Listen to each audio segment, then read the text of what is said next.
All right, I am excited to have Heather from Hera Hub Phoenix here and also Celenie from Hera Hub Sorrento Valley here in San Diego. I'm at Hera Hub Mission Valley today, so we're all in our own corner of the world, if you will. So this conversation is just to get to know two of our awesome members and make a connection city to city. So Heather, I'm going to start with you. Tell us a little more about your background. Where are you from? Where'd you go to school? And just, take us briefly through your career path up into the point you launched your business. Perfect. So I was born and raised in Knoxville, Tennessee. So the longer I talk, the more you will start to hear a little bit of Southern accent. I love it. I went to the University of Tennessee at Knoxville, and I was in the College Scholars program there, which is basically kind of a design your own major scholar, and you work with a senior faculty member, and then when you graduate, you give a thesis, much like you would do for a master's degree. And mine was in interactive media, and as part of that, I had internships at a few different exciting companies at the time. One was a game development company, and another one that I worked at for 2 or 3 years was called iPix, and they were doing the 360-degree images where you could, like for real estate or travel. And so, and there I was able to be the associate producer for a CD-ROM for Minolta. And so that kind of entered my career into the interactive space. And when I did a mixture of kind of design and some technical classes in school, also a lot of liberal arts classes as well. But when I graduated, I really had always had a desire to move west, and I had some friends that were coming to Phoenix, and so I started looking for a job in Phoenix. I found a job at a small company called Resolutions. And it was just a great place for me. I probably stayed there too long because I worked there like 11 years. But it was a really good experience. The owners were very entrepreneurial, and so they were always doing something new. We always had some sort of new initiative, and so I had a lot of experience there. I started kind of as a project manager, and I wore many different hats there. I was a graphic designer for a while. I was a project manager, but when I left, I kind of managed a team of developers, and we were doing online training and making training programs for, we were in the airline industry and different industries like food safety. So that was really a fun job. I had a great time there, and I was sad when it was time to move on, but it was. And from there, I went to work as a project manager for an agency called Prize Logic that does online promotions, sweepstakes, instant win type things. We had really large clients, HBO, Pepsi. I worked on the Disney account. And so that was a great job. It was very demanding, and it was far from my house, and I had an infant at the time. And so that was kind of the catalyst to say, you know what, I don't really want to be in this work style when I know I can just do something on my own. So it was kind of a transition period, but over about 2 years, I became fully self-employed and started building my business that's really been focused on WordPress design, development, and maintenance. And so I've been doing this now for about 7 years. I love it. Awesome. Tell me, Heather, a little bit about some of the types of clients you're working with right now, types of businesses. Yeah, I have such a great variety of clients. I work with a couple of foundations that give a lot of money, give a lot of money away. So I have three clients that fall into that category. I have a couple other that are nonprofits. I also support one of the agencies in town by doing a lot of their development, email development. And then I have some clients that's like in the real estate business. I have some like realty type clients, but also like some real estate developer type clients. I would say I have 3 that fall into that category. And I just got back from touring a museum for one of my clients. So I think I've touched a lot of different industries. And I've also worked with some startups to kind of build concepts like app demos and that type of things for apps they're developing or trying to get funding for. I've also worked with more of a technical project where we were building like an API that would feed into WordPress for like booking golf tee times. Awesome. So my clients kind of spread the gamut. That's great. I love it. Fantastic. Well, we'll come back with some other questions here in a second, Heather. I'm going to pass it over to Celenie back here in San Diego. And Celenie, same question. Yeah, where'd you grow up? Where'd you go to school? And take us briefly through your career path. Okay. So I grew up in Houston, and I went to school in Atlanta, Georgia at Emory University, and I majored in English there. They didn't have technical courses then. Even I remember going to the computer lab to use email. I am dating myself there, but it is funny to think about how much things have changed. Excuse me. And my first job out of college was with the Houston Chronicle, particularly their website, and it was one of the pilot websites for the Hearst Corporation. So that was kind of a cool thing to be a part of in terms of taking newspapers online. And for them, I sold advertising, but I very quickly came to realize that I was way more attracted to the technical end of things. And I started to realize in that job that what I really wanted to do was something more on the building and technology side of things. And my next job after that was basically kind of an introductory website building job, which was actually hard to come by because everybody wants people with tons of experience. So it took a while to land that, but it was a great place to kind of get started. And I worked for technically through Lockheed Martin, but we had a contract at the general accounting office at the time, and I helped them with their intranet. And I also went to business school while I was there. That's when I went to George Washington University. Lockheed had a great tuition reimbursement program, so that worked out really nicely.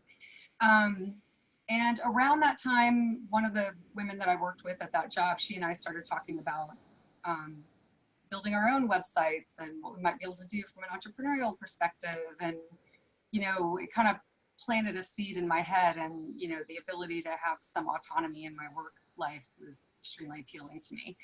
But I left that job and I graduated from business school, and I literally graduated 8 months pregnant. So, and we also moved across the country from DC to San Diego. So I spent about, I think 5 or 6 years, not employed and not really focused on working, but I was self-teaching whatever I could get my hands on in terms of HTML and CSS and checking out the different web development platforms. And I remember trying to figure out WordPress when it was not as sophisticated as it is now, and it was quite challenging. But when I was ready to go back to work, I ended up getting a job at an e-learning company, which was really more about the lifestyle because I could work from home for them, and I did quality assurance for them. And then I ended up becoming the director of quality assurance for them for their e-learning platform. And then I moved over and started doing specification development for it, which was, it sort of scratched my tech itch and everything, just in terms of like, you know, a lot of it had to do with usability and clarity of functionality and all that kind of stuff. So I really did enjoy that job. But eventually they ended up getting sold to another company. And so, you know, we got taken over, the existing people lost their jobs. And so there was a transition going on at that point. And I did get another job for about a year with another small startup. And that was really cool, but just not the best fit. And so I ended up deciding that it was time to kind of give it a shot on my own and see what I could do. And so I guess for the past 5 years or so, I've been working with WordPress sites and basically building WordPress sites for people.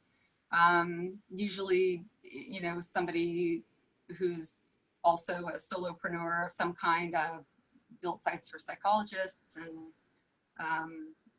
and I've really gotten most of my work you know, in the past few years from word of mouth, and it hasn't been totally full time for me. Just balancing, you know, still my kids and everything. But I do love the flexibility of it. And I also built the two big challenges in the more like past couple of years is I built an e-commerce website. And I also built am working on still building a social networking site, which is just a whole other beast. And and that was actually a project that I'm doing with my husband. And we're kind of in a little bit of a identity crisis at the moment, trying to figure out exactly where to go next with it. But you know, the kind of thing that I really enjoy working with people doing is just helping them build an effective web presence online, helping them strategize about you know, how to take social media, how to just, you know, develop a social media approach that's realistic for them and balances with whatever their web content is. And I love tutoring people in WordPress. That's actually the thing I think I might try to be doing more of this year, is basically one-on-one with people who, you know, want to be able to understand the nuts and bolts of it or maintain it themselves eventually. When I build a website for people, I do help them with maintenance, but in general, I don't like just take on maintenance work. Yeah, that's kind of my picture right now, is working on the existing big project and kind of figuring out where that's going to go next, and maybe looking at doing a little more one-on-one work with people with WordPress. That's great. Awesome. Yeah, that's awesome.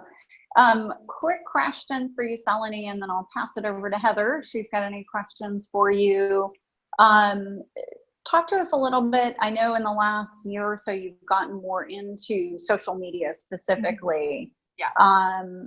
Talk a little bit about that and some of the things that you've worked on there and kind of where the focus is. I've primarily I've provided consulting to the people that I've been working with, and you know, basically I think most of the people that I've talked to are just pretty intimidated by, like, how do I do this? It just seems like a gigantic abyss, and they feel like they need to do everything. And you know, and there's also a lot of issues with, like, you know, they think, you know, it's nice if you can be constantly producing content that you can share and that's unique and everything, but a lot of people aren't in that position. That's not their main business. And so they're like, you know, what am I going to be putting out there that's going to help like, basically, how do I reach out on social media in a way that's actually going to be effective for me? Like, not just to be there and just to, you know, say I'm doing it, but in a way that, excuse me, translates to something that really makes sense. So it's basically just trying to work with them to figure out what that looks like, and, you know, maybe what tools or maybe who they would need to hire in order to maintain it along the way. So just sort of giving them over that makes a lot of sense. Not knowing what to do. Excuse me. Yeah, no worries. No, I mean, it makes sense. If you're building this beautiful website, how do you get people there too, right?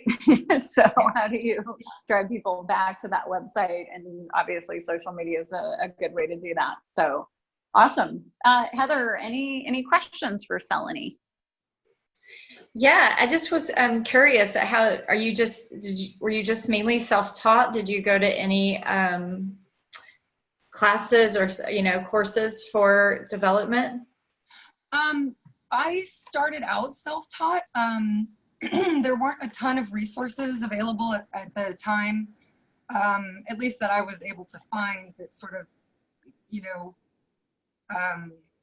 taught it effectively. It was hard to learn at first. Yeah, I had the same experience. Yeah, I mean, and like you can buy a manual, and like one manual on HTML might seem like Greek, and then the other one is like, oh my God, everything they're saying in this makes sense. So it's kind of combing through the resources, and then definitely as you know, e-learning started to become more of a presence online, and like I remember the big resource I go to a lot is lynda.com. I really love that.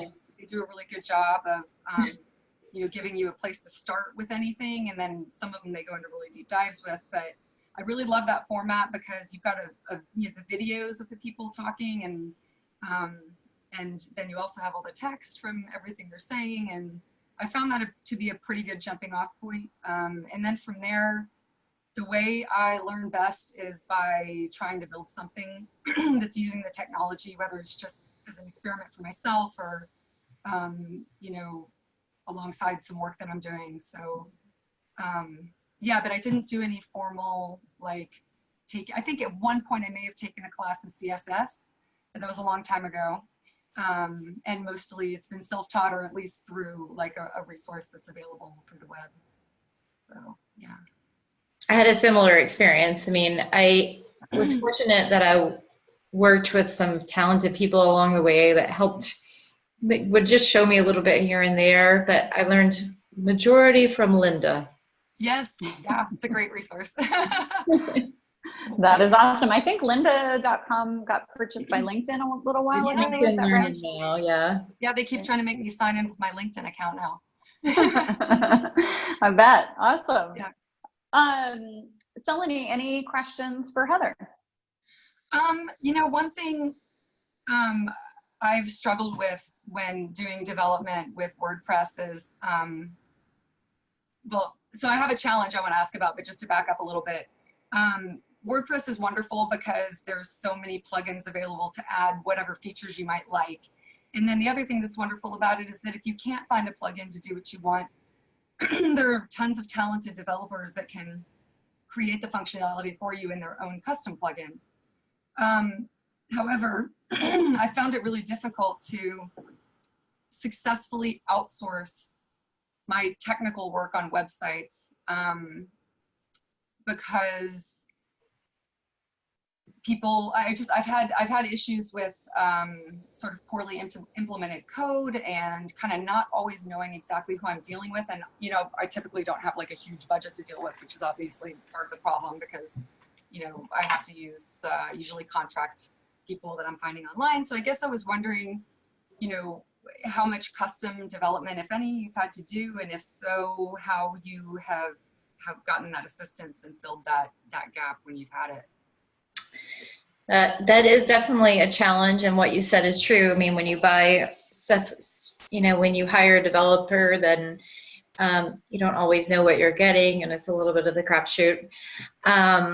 But for me, so I've evolved a little bit there, but I was fortunate enough to have a pretty big network from places that I've worked of people, and you working with them long enough, you kind of know who the people to go to are. Mm-hmm. And so I've really tried to keep in touch with those contacts. And that was in the beginning when I was doing larger projects and I needed, you know, maybe somebody higher in than me, then that was the pool I would pull for, and I would pay more for that pool. Yeah. But since then, I'm able to now, I guess, test out people a little bit better online. And I try to always keep a little group going. So like I'll, you know, target somebody on Upwork that I think could be a good resource for me. And then when I have a project that's like less pressure, or it's not where I feel like it's more of a project that I can use as a sample, mm-hmm. I will feed that person a little bit of work to get a sample back from them. Yeah. So it's definitely trial and error, and it takes time to kind of build up the right contacts. But that's kind of how I do it. That makes perfect sense. I can see doing that, and what's nice is that you know, over the years, aside from building websites for clients, I have a few sort of just like, I don't know, I'd call them like hobby websites, like, you know, just interests that I have that I've built small websites for that I could definitely use to kind of test the waters with people. So I'll file that away as an approach. I might steal off you. Absolutely. That's awesome. I have another question, and then if you have any other questions or comments for each other, we'll jump to that, and then we'll wrap up. So, Celenie, I'll start with you. Women in tech and girls in tech, right? I mean, how do we inspire more women, more girls, in your opinion? How would you inspire more women and girls to explore technology and some of the things that you've learned throughout your career? I think that's a great question. Fortunately, I am heartened by a lot of, first of all, the attention that topic is getting, and that, the recognition that it doesn't make sense, the disparity gender-wise in that field. And I think, the best thing is to start as young as possible. If I feel like even if it's like a little project, like I've tried, I've occasionally, if I have 2 boys, 14 and 12 right now, but as I've worked on stuff over the years, I always, if they're coming into my office or something, I'll kind of talk to them and explain, of course they're boys, not girls, but my point is, it's okay. Young, and just introducing them and not making it seem accessible, and I think offering them little sort of bite-sized projects. I'd love to see more of that in schools, kind of as a regular part of the curriculum. Right now, I see it as like enrichment programs, which sort of limits the kids who can get exposure to it. I think it's going to become necessary. It's just kind of one of those really basic life skills, it's sort of like, being comfortable with Google Docs and, all this kind of stuff. It's like you're going to need to be comfortable with sort of a basic web interface editor, It's interesting, actually. My sister's in journalism school right now, and she was telling me that they have a coding class this semester, and I was like, really? In journalism school? Awesome. Yeah, a lot of us, a lot of journalists out in the field, you've got yourself, and you've got to know how to get online and post stuff and format things. And I was like, wow, that's really cool. I mean, it makes perfect sense. It just isn't something I would have predicted if I was going to be guessing what the courses were for journalism school this year. But yeah, I think the younger you can start, the more you can build their confidence at a younger age, the better. Yeah, love it. Great. I'll pass it back to you, Heather, for your thoughts on how do we inspire. Thanks for taking a second, so I'd have a moment to think about it. I put Celenie on the spot first. I do think that's a difficult question. I mean, I have a daughter, and I do think about that a lot. I do try to get her interested in coding, getting her toys at Christmas that are more inspiring. I mean, that kind of teach some of those core skills. And I think it gets tied a lot to, screen time, which is also a negative. Mm-hmm. So it's kind of like a way of teaching them to think more, I don't know if spatially is the right word, but just to think in paths a little bit more and options. And so I don't know. I think it will evolve to be more just naturally as technology evolves and everybody's using things more, smartphones, and you're trying to do things. I think that women in this industry will continue to rise. For me personally, I mean, I try to hire women whenever I can. I try to, build my network of women. And it's somewhat of an opportunity for me that there's not that many women that do what we do because, it's some people, I can be different marketing approach, Very true. Absolutely. Awesome. So as we wrap up the conversation, one question I want to kind of sneak in here is tying back into Hera Hub. So Heather, you are a member of Hera Hub Phoenix. How long have you been a member? I've been a member since August. Awesome. Okay. And because Hera Hub Phoenix pretty much recently opened, it opened in 2018. So new community that's growing. And Celenie, I'll pass it over to you. I know you've been a member quite some time. Yeah. So the employment that I had, after my kids weren't quite so tiny, was working from home, and it was wonderful flexibility, but it can make you a little insane, I think, sometimes to be in your house all day long, and all the distractions really of all the other responsibilities that aren't work related are difficult to deal with. I used to go to coffee shops. I did look into like renting space, but none of it made sense financially. And frankly, the idea of just going to some empty office room somewhere didn't really appeal to me either. And I kind of gave up. And then I heard you being interviewed on NPR, and you were describing what Hera Hub was, and I was like, oh my God, I hope I can afford this.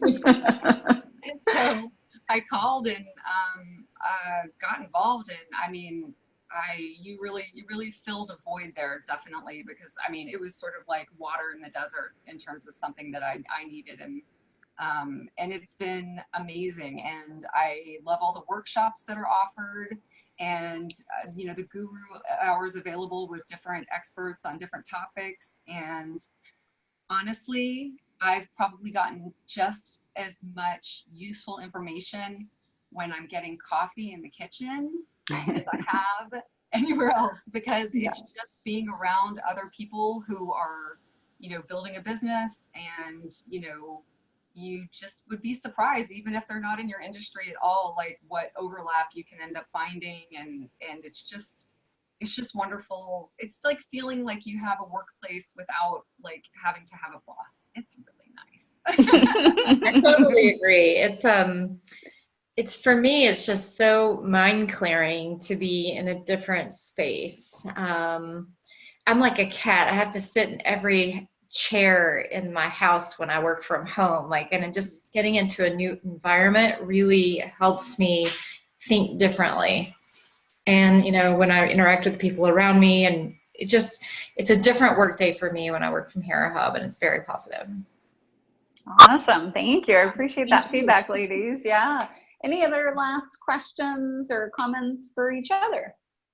No, I'm just glad to have met you, because you know, it's nice to have other people I can pick up the phone and contact, or, you know, send an email to when I'm like, have you found a plugin that can do, you know, fill in the blank, or, you know, just certain challenges you encounter that you really need somebody else who's working with in the same area. Absolutely, and be happy to set up too a follow-up call for us to just continue the conversation. Yeah, absolutely. That'd be great. Awesome. Awesome. Well, thank you so much for your time, ladies. Really, really appreciate it. And look forward to continuing the conversation with both of you. Thank you, Felena. Thank you. Bye. Thank you, Celenie. Bye.